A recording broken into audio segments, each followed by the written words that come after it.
દોસ્તો તો અત્યારે આવી રહી છે ટૂંક સમયમાં ગણેશ ચતુર્થી અને અમારા ફળિયામાં બી આ વખતે ફર્સ્ટ ટાઈમ ગણપતિનું આગમન કરવાના છે એટલે ગણપતિ માટે સ્ટેજ બનાવી રહ્યા છે અમે લોકો તો ત્યાં જઉં છું. તો દોસ્તો આપણે ત્યાં પહોંચ્યા એટલે ત્યાં જઈને જોયું તો આ લોકોએ તો અડધી કામગીરી પતાવી જ નાખેલી હતી કારણ કે આપણે થોડું થઈ ગયું હતું લેટ થઈ ગયા એનો કોઈ સવાલ નથી એટલે ચલો આપણે જ કરી દેવાની છે કામગીરી ડાયરેક્ટ સ્ટાર્ટ.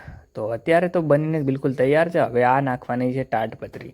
તો તાડપત્રી નાખવા માટે બીજાને ચડાવી દીધા ઉપર, બીજા લાકડા લઈને ઊભા અને બીજા તાડપત્રી લાવ્યા છે. મતલબ બધાએ ભેગા થઈને પછી તાડપત્રી ચડાવી કારણ કે તાડપત્રીમાં દાંડા છે ને ગદી જાય એના માટે અમે લોકોએ વ્યવસ્થિત રીતે ઉપર ચડાવી તાડપત્રી. અને અહીંયા આગળ કૂતરો પણ અમારી ગણેશ ચતુર્થીની મહેનત થઈ રહી છે એમાં યોગદાન આપવા માટે આવી ચૂક્યો છે. ને ફાઇનલી તો તાડપત્રી નાખીને બિલકુલ રેડી હતી પણ આ તાડપત્રી તો નાની પડી તો ફરી પાછી આપણે બીજી તાડપત્રી નાખવી પડી અને ફાઇનલી પંડાલ બનીને રેડી છે. હવે ગણેશ પંડાલ તો બની ગયો પણ હવે એની પછી ગણેશજીની મૂર્તિ કે દિવસ લાવવાની છે એના વિશે થોડી ચર્ચા કરી અને મૂર્તિ લાવવાનું ફાઇનલી નક્કી થયું, ડિસાઇડ થઈ ગઈ ડેટ. એટલે પછી હું નીકળી ગયો ઘરે અને વિડીયો પસંદ આવે તો વિડીયોને લાઇક કરજો, શેર કરજો અને ચેનલમાં નવા હોય તો સબસ્ક્રાઈબ